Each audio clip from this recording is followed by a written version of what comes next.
शिवजन्म, स्वराज्याचा सूर्योदय. ते दिवस फार धामधुमीचे होते. उत्तरेकडून मुघल बादशहा शहाजहान याने दख्खन सर करण्यासाठी मोठे सैन्य रवाना केले होते. शहाजी राजांच्या जहागिरीचे गाव पुणे, पण विजापूरच्या आदिलशहाने ते बेचिराग करून टाकले होते. शहाजी राजे मोठ्या अडचणीत सापडले होते. इकडे आड तिकडे विहीर अशी त्यांची स्थिती झाली होती आणि त्यांच्या वाट्याला सतत धावपळीचे आयुष्य आले होते.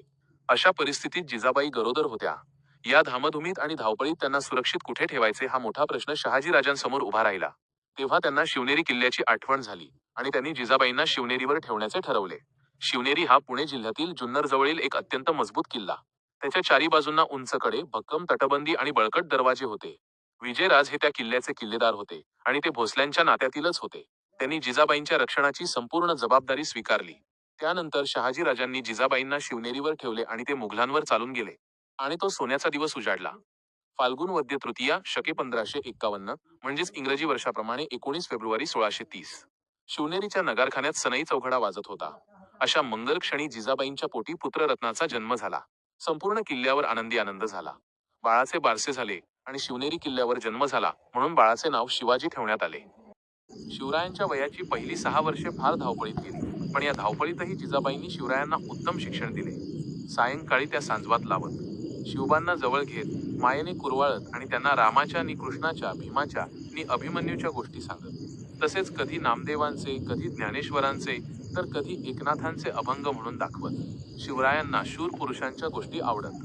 मोठे झाल्यावर त्यांच्यासारखे पराक्रम करावे असे त्यांना वाटे. जिजाबाई साधू संतांच्या चरित्रांतील गोष्टीही सांगत. त्यातून त्यांच्या ठिकाणी साधू संतांविषयी आदरबुद्धी निर्माण झाली. गरीब मावळ्यांची मुले शिवरायांबरोबर खेळायला येत. कधी कधी शिवबाही त्यांच्या झोपडीत जात. त्यांची कांदा भाकर आवडीने खात. त्यांच्याशी गमतीदार खेळ खेळत. मावळ्यांची मुले म्हणजे जणू रानातील पाखरे. ती पोपट, कोकिळ, वाघ यांचे हुबेहूब आवाज काढत. मातीचे हत्ती व घोडे बनवणे, मातीचे किल्ले रचणे हे त्यांचे छंद होते. लपंडाव, चेंडू, भोवरा हे त्यांचे नेहमीचे खेळ. शिवरायही त्या मुलांबरोबर हे खेळ खेळत. मावळ्यांच्या मुलांना शिवराय फार फार आवडायचे. शहाजीराजे निजामशाहीत परतले खरे, पण त्यांना तिथे स्वास्थ्य मिळाले नाही, कारण खुद्द निजामशहाच हलक्या कानाचा व धरसोड वृत्तीचा होता. त्यामुळे दरबारात कारस्थाने व हेवेदावे यांना ऊत आला होता. त्यातून निजामशहाच्या चिथावणीने लखुजीराव जाधवांची भर दरबारात हत्या करण्यात आली. या घटनेची चीड येऊन शहाजीराजांनी निजामशाहीचा त्याग केला आणि ते मुघलांच्या सेवेत रुजू झाले. मुघल बादशहा शहाजहानने त्यांना आपली सरदारकी बहाल केली. दरम्यान वजीर फत्तेखानाने मुघलांशी आतून हातमिळवणी करून निजामशहाचीच हत्या केली. निजामशाहीत अंधाधुंदी माजली. फत्तेखान फितुरीने निजामशाही मुघलांच्या घशात घालणार हे स्पष्ट झाले. एवढेच नव्हे, तर त्याची बक्षिसी म्हणून शहाजीराजांच्या ताब्यात असणारा मुलूख मुघलांनी त्याला परस्पर देऊन टाकला. तेव्हा शहाजीराजांनी संतापून मुघलांची बाजू सोडली आणि आपल्या सामर्थ्याच्या जोरावर मुघलांना धडा शिकवण्याचा निश्चय केला. वजीर फत्तेखानास व मुघल बादशहास शह देण्यासाठी शहाजीराजांनी निजामाच्या वंशातील एक मूल शोधून काढले आणि जुन्नर जवळच्या पेमगिरी किल्ल्यावर त्याला निजामशहा म्हणून जाहीर केले. अशा प्रकारे त्यांनी एक नवे राज्यच स्थापन केले. या राज्यात गोदावरी ते नीरा या दरम्यानचा प्रदेश मोडत होता.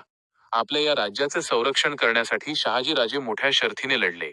या कामी आदिलशहाने प्रथम त्यांना साथ दिली, पण पुढे खुद्द मुघल बादशहा शहाजहान दक्षिणेत शहाजीराजांवर चालून आला आणि त्याने आदिलशहास तंबी दिली.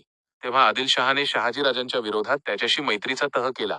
आता मुघल व आदिलशाही यांच्या संयुक्त फौजांशी शहाजीराजे गनिमी काव्याने लढू लागले, परंतु एकटे शहाजीराजे त्यांच्याशी किती दिवस लढणार? त्यांची शक्ती अपुरी पडू लागली. तेव्हा नाईलाज होऊन इ.स. 1636 साली त्यांनी मुघलांशी तह केला.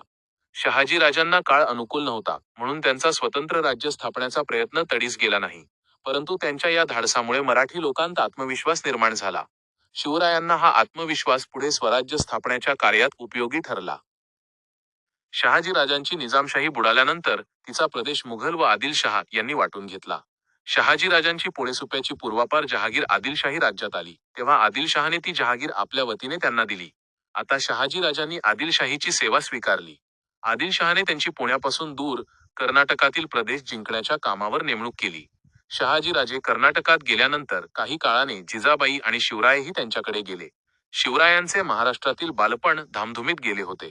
आज या किल्ल्यावर तर उद्या त्या किल्ल्यावर अशी जिजाऊ शिवबांची धावपळ चालू असायची. त्यावेळी वडिलांच्या पराक्रमाच्या गोष्टी लहानग्या शिवबांच्या कानी पडत असत. पुढे कर्नाटकात आल्यावर या मायलेकरांना थोडा स्वस्थपणा मिळाला. कर्नाटकातील अनेक राजांना शहाजी राजांनी जिंकले तेव्हा आदिलशहाने त्यांना बंगळूरची जहागीर बक्षीस दिली. आता बंगळूर हे शहाजी राजांनी आपले मुख्य ठाणे केले आणि तेथे ते एखाद्या राजासारखे वैभवात राहू लागले.